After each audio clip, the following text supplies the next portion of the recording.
Hello, and welcome to another episode of the Leaders Playlist.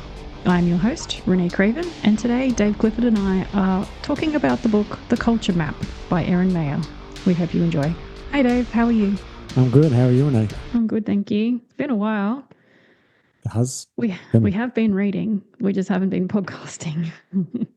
yes. Life has gotten in the way. Oh, I should say work has probably gotten in the way more than life. So the book that we're going to talk about today is The Culture Map by Erin Meyer, decoding how people think, lead, and get things done across cultures. 2014. So this book is 10 years old, 10 plus years old. I wish I'd read it a lot earlier in my career. I think the reason that we kind of read it now because we're going to, well, for me, I was going to be dealing with some offshore teams and I got a mix of different cultures. So it was very on the mark for me, and the timing was just about right because we hadn't started it. But I thought, this might be an interesting book to read before I kind of get it. And yes, I've already seen some of those differences between those cultural things. What was some of the key highlights for you? Yeah, look, I think it was the culture map itself in the kind of 8 key areas that we kind of she mapped out and differences. I think the first example she gives is like Israel and somewhere else. I can't remember exactly, but yeah, it was just that, and then kind of how she broke it down, where they look at like scheduling and what's late to people, things like that, right? And yeah, and then like the big D versus little D and things like that. It's just kind of highlighted a lot of things when you're in meetings and dealing with other cultures. Um, and I would have thought like Australia and Ireland had similar cultural kind of background and things like that, but there's also different nuances in that. And I'd say we'd probably be Anglo-Saxon culture, but yeah, there's definitely things between like that as well. The different ways we interpret feedback and how feedback things. A good little story about it. I think the French and the American and how they differentiate between the feedback and what good feedback looks like versus and how they interpret it. I thought that was really interesting. And what was the key highlights for you? Culture map part was good for me. Like I really liked that as well, and I thought it would be a good activity.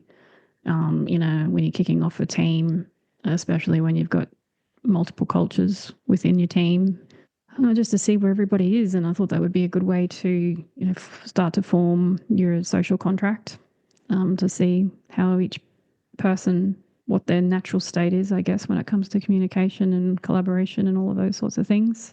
It's interesting, when I read this book, it was because I've been working across cultures for 8 years now, and I've picked up bits and pieces along the way. But yeah, I wish I had read this book, like I said at the start, earlier, so I would have realized why those things were happening, especially when it comes to the communication and, low context cultures where Australia kind of falls, and then high context cultures where it's more reading between the lines, not explicit or direct. And yeah, it just kind of joined a lot of dots for me.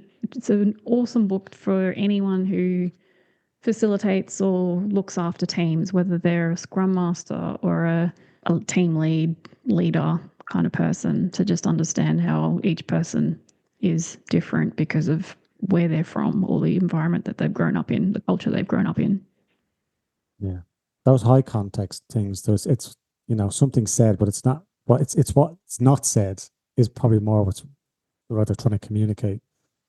And there was like one example of a person going to a party and asking for they're going to work the weekend and they're going to the daughter's party, and he was like, your man was confused why he didn't turn up, and he said he just gave it context of it, and he was like, yeah, how do you not understand? I was not going to come to work. I was at my daughter's party.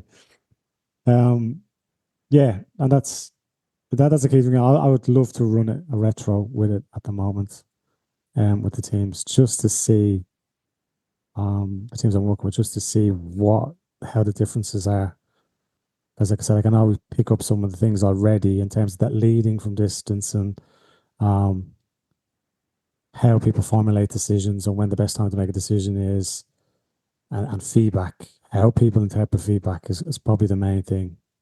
Because you get a lot of people say, yeah, I love getting feedback and the feedback, but if it's from a French person or who's probably the Dutch, The Dutch are the ones who are probably the most direct in their feedback and have that kind of, I won't say safe culture, but their expectation is you get direct feedback.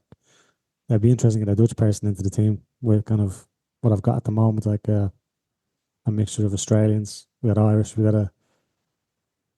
a Canadian. That's not Canadian, yeah. We got someone. Who else? And there's another American in there. Yeah, so it'd be interesting. Oh, geez, that'd be a great example with that leadership team. Now, think of it, it'd be great just to see. Got a bit of a melting pot there. Was missing for you from the book, or what do you wish was in there? It's always with all of these books. There's always the thing, the more explanation of doing that, but I always feel there's just something missing, something that you can act on and use on. Like I felt that there was giving the examples, showing the thing, but there's just not that next step of how you would implement that, how you may look at it broadly, how you may kind of look at more ways, give one or two examples, but more ways of how you would cut through that culture code and help, create better teams across multinational, regional divides and things like that. And that's, I think, it was the only thing. Like the stories were good, and stories probably sometimes didn't really relate. I felt there was a mixture up and down. But for you, Renee, what was missing?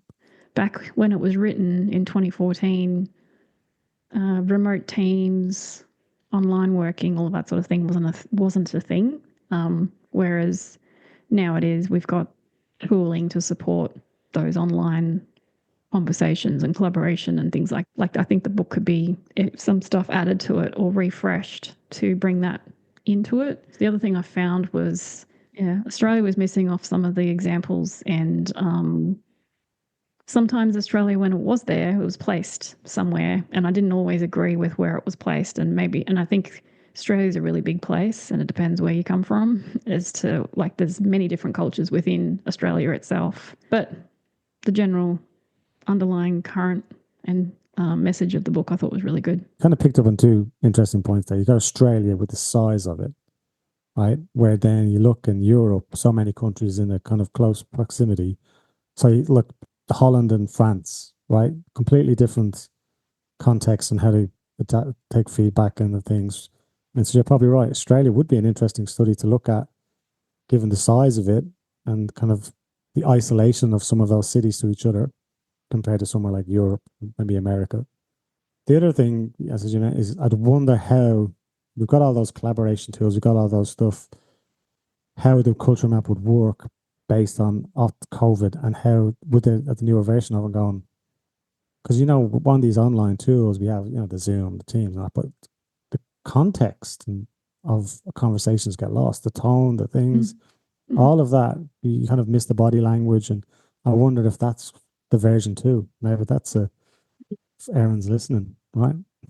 Could be the version 2. How does all that online stuff affect the comms? Because most of that comms stuff is in person, and all the examples in the book were in person conversations. Good. Yeah, be interesting to see what that looks like. Till next book. Yes, I'm not sure what that one will be yet, but yes, there will be one. There definitely is one. A lot of backlog. Thank you for listening to the Leaders Playlist. We hope you enjoyed our episode. Please be sure to tell your workmates, your friends, and your family about our podcast. Until next time.